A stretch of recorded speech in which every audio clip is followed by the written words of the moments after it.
안녕하세요. 멜번에서 사이콜로지스트로 활동을 하고 있는 동미라입니다. 살다가 문제에 부딪혔을 때 일이나 커리어, 인간관계에서 벽에 부딪혔고 그리고 스트레스 받고 있을 때 창작하시는 분들이라면 창작의 슬럼프에 빠지셨을 때 보통 우리는 스스로에게 어떤 질문을 하나요? 내가 지금 뭘 잘못하고 있지? 어떻게 해야 이 상황이 나아지지? 이렇게 질문을 보통 하죠. 그런데 한번 완전 다르게 내가 생각하는 것보다 혹시 이 상황이 내 삶이 더 힘들고 더 안 좋은 건 아닐까? 라고 질문을 해보세요. 저는 반항할 기질이 있기도 하고요.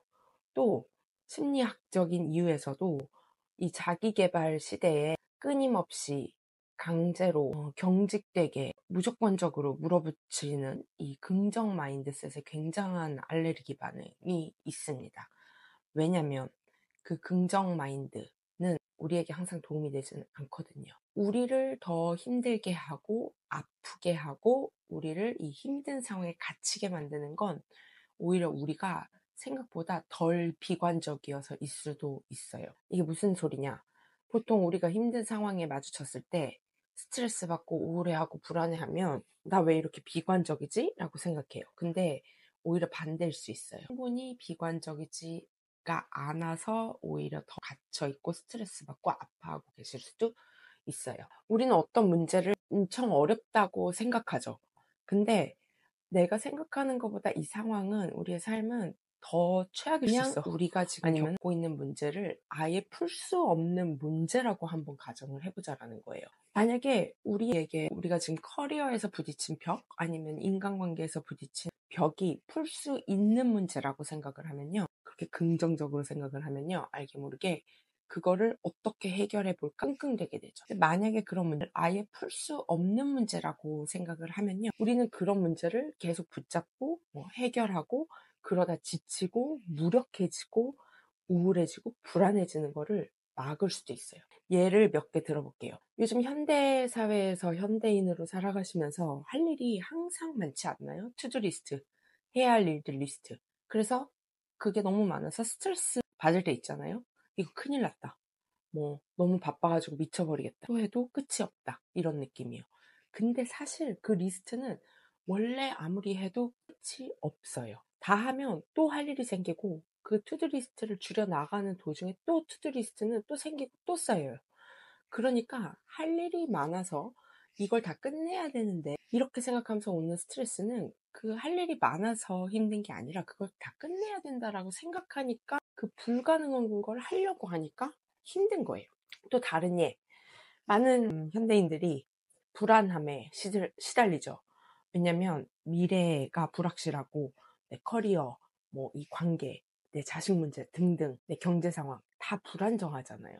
근데 사실 그것도 내가 미래를 예측할 수 있고 내가 예측을 해서 내가 최대한 준비를 하면 가능한 걱정될 미래를 안 만들 수 있다라는 긍정, 가짜 긍정에서 온 불안이에요. 미래는 원래 절대 예측할 수가 없어요. 그 성경에도 그런 말이 있는데 정확한 구절은 생각이 안 나지만 물리적으로 가능한 모든 일들, 가능성의 모든 일들은 언제 어디든 누구에게든 언제든 일어날 수 있어요. 내가 아무리 내 수준에서 철저히 준비한다고 해도 원래 인생은 내가 예측할 수 없고 불확실하다 라는 걸 그냥 인정하자라는 거예요.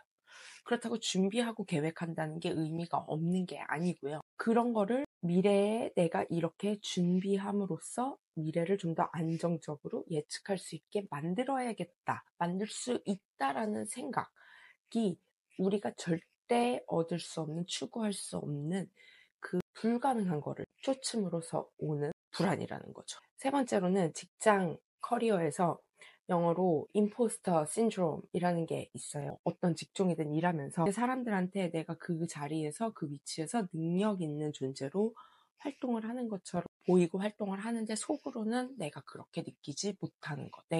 나는 그 정도로 자신감이 없고 나는 내 자리에서 이렇게 일할 자격이 부족해. 근데 겉으로는 그렇게 척하면서 사는 느낌. 그게 이제 임포스터 신드롬이거든요. 근데 그거를 없애버리려고 하고 속으로는 그만큼 자신감이 없는 상태에서 문제를 삼고 내가 더 자신감 있고 당당해야 되는데 그런 상태로 만들어야 되는데라고 생각하는 것이 스트레스와 우울을 가져온다는 거예요. 모든 사람들은 겉으로 아무리 당당해 보일지라도 다 스스로 부족하다라고 느끼고 있어요. 다 그렇게 버티면서 살고 있어요. 누구도 100% 준비된 상태에서 100% 자신감이 있는 상태에서 살고 일을 하지 않습니다. 그러니까 그것도 그냥 인간적인 모습이라고 받아들이자는 거죠. 관계에서도 마찬가지예요. 내가 잘못된 사람이랑 결혼했나? 내가 잘못된 사람이랑 지금 결혼하려고 하나? 내가 좀 미성숙해서 이렇게 우리 관계에서 자꾸 트러블이 생기나? 그러면서 나한테 문제가 있나? 이 사람한테 문제가 있나? 우리는 좋은 짝이 아닌가? 내가 잘못된 선택을 하는 것인가? 이것도 덜 비관적이어서 생기는 질문일 수 있어요. 모든 관계는 완벽해야 되고 갈등이 없어야 되고 힘든 게 없어야 된다라는 가짜 긍정을 갖고 있기 때문에 이 관계에서 자꾸 나를 의심하고 상대를 의심하고 이 관계를 의심하게 되는 거예요. 반대로 오히려 현실적으로 비관적이 돼서 원래 관계는 다 어려운 거야 라고 생각을 한다면 이런 고민이 없어질 수 있어요. 서로 다른 두 사람이 함께 살아간다는 것은 서로의 내면 아이를 계속해서 자극시키는 과정이에요. 서로 가깝기 때문에 겉으로 쓰는 그런 마스크 있죠. 사회생활 때 쓰는 그런 거를 벗고 나의 정서적인 반응이 튀어나오는 그런 것이 아주 가까운 관계에서 일어나게 됩니다. 심리 치료사 브루스 티스트라는 사람이 한 말이 있어요. 이제 내 결혼엔 아무 문제가 없다. 왜냐면 더 이상 정서적으로 흔들리는 것을 내가 더 이상 문제로 보지 않기 때문이다. 저는 이 말을 참 좋아해요. 그래서 핵심은 지금 이 상황이 조금 어려운 게 아니라 아예 그냥 답이 없을 수 있고 원래 이렇게 삶은 힘든 거다라는 것을 받아들이는 순간 우리는 오히려 편해지고 숨통이 트입니다. 긴장, 스트레스, 불안, 우울에서 좀 더 자유로워질 수 있어요. 물론 이 얘기를 들으시고 뭐야 그럼 인생 그냥 포기하라는 거야?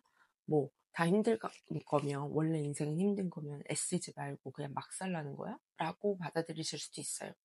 근데 제가 말씀드리고 싶은 건 오히려 그 반대라는 거예요. 우리가 진짜 우리 삶에서 가치 있는 것들에 에너지를 쏟고 도전할 수 있는 힘, 용기, 자유는 오히려 불가능한 것을 이룰 수 없는 것을 이루려고 하는 가짜 희망을 놓아버렸을 때 생기게 됩니다. 더 이상 완벽한 준비, 완벽한 자신감, 갈등 없는 완벽한 관계에 대한 꿈을 깰 때 생기게 됩니다. 불완전한 세상에서 불완전한 인간으로 살아가는 것이라는 표현을 제가 다른 영상에서도 굉장히 많이 쓰는데요. 불가능한 것에 집착하지 말고 불완전한 세상에서 살아가는 것을 그냥 인정하고 그래서 우리의 에너지를 세이빙하고 정말 중요한 일에 우리 에너지를 집중시키자. 선불교 수행자 조코 백이라는 사람은 또 이렇게 말했어요. 인간의 삶이 고통스러운 이유는 그게 고쳐질 수 있다고 믿기 때문이다. 라고요. 이 말을 마음 깊이 이해하면 우리는 마침내 이 황당하지만 멋진 불완전한 인간이라는 존재를 있는 힘껏 살아갈 수 있게 됩니다. 감사합니다.